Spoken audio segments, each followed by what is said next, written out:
인류 역사상 가장 위대한 천재. 레오나르도 다빈치는 누구보다 많이 배우고 다양한 분야에서 천재성을 보였던 사람이다. 르네상스 시대를 대표하는 이름 중 가장 빛나는 별을 꼽으라면 많은 이들이 주저없이 레오나르도 다빈치를 언급할 것이다. 실제로 서양 미술사나 과학기술사의 흐름을 살펴보면 그는 단순히 천재적인 예술가가 아니라 상상 가능한 모든 것을 궁금해하고 탐구했던 사상가, 과학자, 엔지니어, 발명가, 음악가, 수학자, 해부학자, 천문학자였음을 확인하게 된다. 그의 관심사는 하늘을 나는 새의 날갯짓에서부터 지구의 탄생, 그리고 인간의 내밀한 신체 구조에 이르기까지 무한히 확장되었다. 르네상스가 태동한 15세기 말에서 16세기 초에 이르기까지 유럽의 지적 환경은 여전히 아리스토텔레스와 중세 스콜라 철학, 그리고 기독교 신학에 기반을 둔 전통적 사고에서 완전히 벗어나지 못했다. 그러나 레오나르도 다빈치는 마치 시대를 앞질러 혼자 미지의 세계를 탐사하듯 직접 관찰과 실험을 통해 자연 법칙을 이해하고자 했다. 갈릴레이와 뉴턴이 더욱 체계적으로 과학적 방법론을 확립하기 전에 이미 그는 광학, 기계공학, 수리학, 해부학, 공기역학 등 무수히 많은 분야에서 놀라운 통찰을 제시했다. 이처럼 전 시대를 통틀어 그와 견줄만한 인물이 없다는 평가가 결코 과장이 아닌 이유가 바로 여기에 있다. 레오나르도 다빈치는 1452년경 이탈리아 플로렌스 근교의 빈치 마을에서 태어났다. 그의 아버지는 공중인이었고 어머니는 농촌 처녀로 알려져 있는데 다빈치는 이른바 서자의 신분이었다. 다빈치를 키운 이는 주로 아버지와 할아버지였으며 그 과정에서 그는 어린 시절부터 지리학, 음악, 그림, 자연 관찰 등 다양한 분야에 호기심을 불태웠다고 전해진다. 특히 기록에 따르면 다빈치는 유년기 때부터 사람의 얼굴과 자연 풍경을 스케치하는 데 남다른 재능을 보였다. 곤충의 날개, 나무 잎사귀의 배열, 달빛이 비친 강물의 흐름 등 주변에서 흔히 볼 수 있으나 대개 사람들이 대수롭지 않게 지나치는 것조차 그는 날카로운 눈으로 관찰하고 정밀한 대생으로 옮겼다. 이는 그의 향후 해부학, 공기역학, 수리학 등에 대한 심층적 연구와 맞물려 다빈치가 언제나 보는 것에 대한 열정적 탐구심을 가지고 있었음을 방증한다. 15살 무렵 다빈치는 당대 최고의 공방을 운영하던 화가이자 조각가 안드레아 델 베로키오에게 견습생으로 들어갔다. 그의 스승 베로키오는 금속 세공, 건축, 기계 설계에도 관심이 많았는데 이는 곧 다빈치의 전방위적 재능이 성장하는데 큰 영향을 주었다고 알려져 있다. 스승은 자신의 작업을 보조하던 다빈치의 대생 솜씨에 적지 않게 놀랐고 베로키오의 작품이라 일컬어지는 일부 화폭에도 다빈치의 손길이 묻어난다고 한다. 이를테면 그리스도의 세례에 등장하는 천사 중 한 명의 옷자락과 얼굴 표현이 너무나 빼어나 베로키오 스스로 붓을 놓았다는 이야기는 예술사에서 꽤나 유명하다. 레오나르도 다빈치가 남긴 가장 잘 알려진 업적 중 하나는 단연코 그의 걸작 회화들이다. 모나리자와 최후의 만찬은 서양 미술사를 대표하는 명작으로 꼽히며 빛과 그림자를 섬세하게 다루는 기법, 즉 스푸마토 기법의 정점으로 평가받는다. 스푸마토란 부드럽게 번지는 연기 혹은 안개처럼 윤곽선이 그려지는 기법으로 인물이나 사물이 가진 볼륨감과 공간감을 극도로 사실감 있게 표현해낸다. 모나리자 인물의 수수께끼 같은 미소는 수많은 예술가와 사상가들의 해석을 불러일으켜왔다. 미묘한 표정과 부드럽게 연결되는 윤곽선, 배경의 흐릿하면서도 환상적인 분위기는 인간 내면, 세계와 자연 풍경이 하나로 어우러진 듯한 독특한 감흥을 준다. 최후의 만찬, 밀라노에 위치한 산타 마리아 델 그라치에 수도원의 식당벽을 가득 채운 대형 벽화로 예수와 12제자의 복잡한 심리 상태를 한 장면에 담아냈다. 빛과 그림자의 극적인 대비, 구성의 대칭성과 균형감은 르네상스 예술의 정점을 보여준다. 뿐만 아니라 다빈치는 나뭇잎, 손, 양치식물, 바위 등 자연물의 세부 묘사를 놀랍도록 정교하게 표현할 수 있었다. 이는 거시적인 풍경뿐 아니라 작은 사물 하나하나도 예사롭지 않게 바라본 그의 관찰력이 만들어낸 성과라고 할 수 있다. 그는 시시각각 변하는 빛의 흐름과 그림자, 그리고 대기 중의 색조 변화를 연구했고 단 한 번의 순간 포착이 아니라 시간에 따른 변화를 토대로 생동하는 이미지를 평면에 담아냈다. 이는 그가 미술가로서 지닌 천재적 감각이 얼마나 폭넓은 탐구심 위에 세워진 것인지 보여주는 예라 할 수 있다. 다빈치는 예술가로만 그치지 않고 해부학, 생리학, 광학, 기계공학 등 다양한 분야에서 선구적인 업적을 남겼다. 그는 과학이 가능한 모든 것에 대한 지식이라고 보았고 성경이나 중세 스콜라 철학의 권위에 매이지 않고 직접 눈으로 관찰하여 원인을 추적하는 방법을 중시했다. 다빈치는 실제로 시신을 해부하여 근육과 인대, 신경계, 골격 구조를 스케치했고 2차원적 평면 위의 인체의 내부 구조를 놀라울 정도로 정확하게 묘사했다.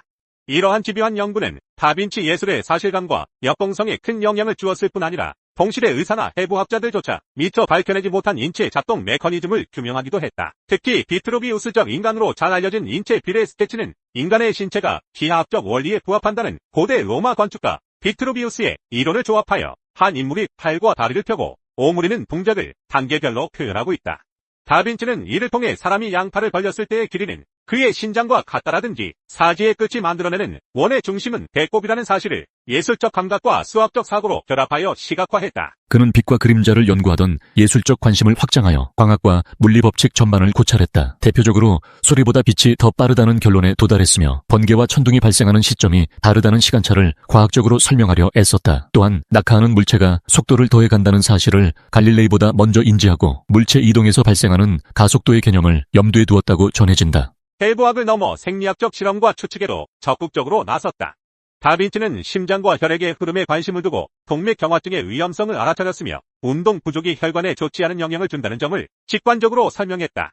이러한 연구들은 그가 본다는 것에 집착하되 실제 인체를 관찰하고 기록함으로써 얻은 결과물이었다. 다빈치는 전쟁은 야만적이고 미친 짓이라고 부르면서도 역설적으로 보르자 가문을 위해 군사기술 고문 역할을 수행했다. 이 시기에 기관총, 탱크, 잠수함, 이중선체의 전함 등을 구상하거나 스케치했으며 잠수복과 스노클 장치까지도 발명했다. 1516세기 시점에서 이 같은 발상은 가히 혁명적인 것이었다. 톱니바퀴 역회전 방지 장치, 크랭크, 잭, 선반 등 산업혁명 이전 시점에서는 상상하기 어려운 기계적 장치들을 이미 설계했다.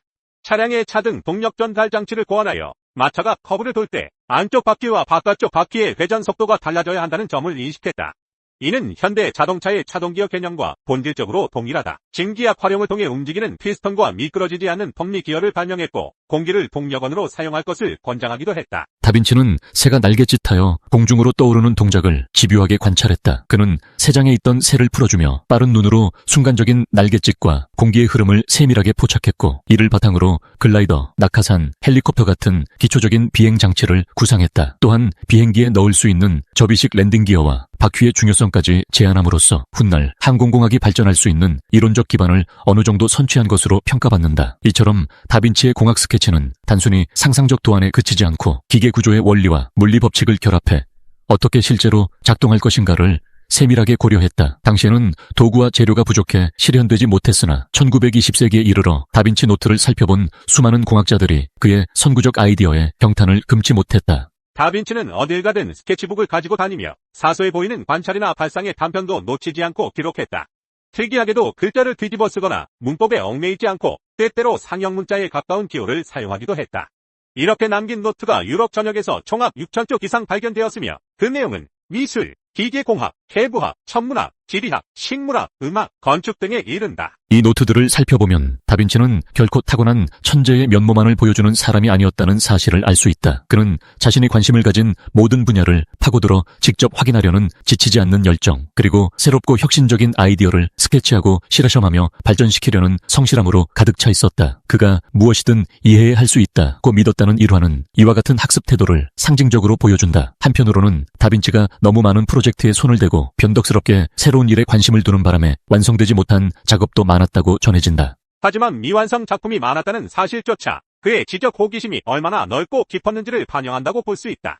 어찌 보면 르네상스적 인간의 전형다운 삶이었다고도 할 수 있는데 이 개념은 학문, 예술, 기술 등 인간적 활동의 모든 영역을 균형 잡힌 시각으로 접하고자 했던 르네상스 시대의 정신을 잘 보여준다. 동시대 예술가인 조르조 바사리는 레오나르도 다빈치가 키가 크고 기품이 있으며 힘이 아주 셌고 재치와 언변에도 능했다고 회고했다. 또한 스스로 만든 류트 반주에 맞춰 즉흥시를 노래할 정도로 음악적 재능이 뛰어났다는 일화도 유명하다. 한편으로는 자신이 만든 작품에 만족하지 못하고 변덕스럽고 침착하지 못한 성격 탓에 많은 작업을 중단한 채로 두었다는 평가도 있다. 특히 다빈치는 대중 앞에 서는 것을 두려워하거나 자신의 독창적인 아이디어가 혹시라도 부정적인 시선을 받지 않을까 전전긍긍했다는 기록도 있다. 이는 당시 사회에서 자유로운 사상과 실험적 연구를 수행하기가 얼마나 어려웠는지를 암시해준다. 다른 한편으로는 다빈치가 가진 천재성이 작품을 완성하기 이전에 이미 다음 단계의 아이디어로 도약해버리는 특성을 보여준 것일 수도 있다. 다빈치는 자연은 모든 것을 포함하고 있으며 인간에게 필요한 모든 지혜도 그 안에 있다는 믿음을 실천한 인물이었다.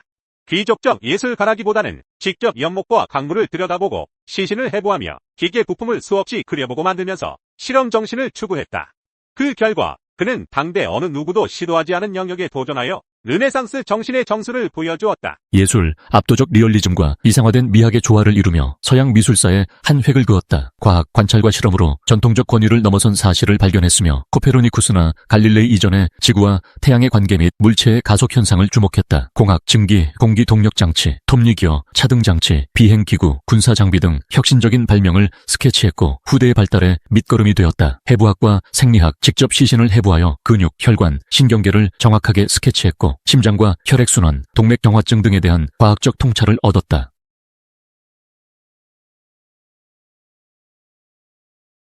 레오나르도 다빈치는 대화와 조각, 건축, 기계공학, 해부학, 천문학, 수리학 등 수많은 분야에서 선구적이고 독창적인 족적을 남겼다.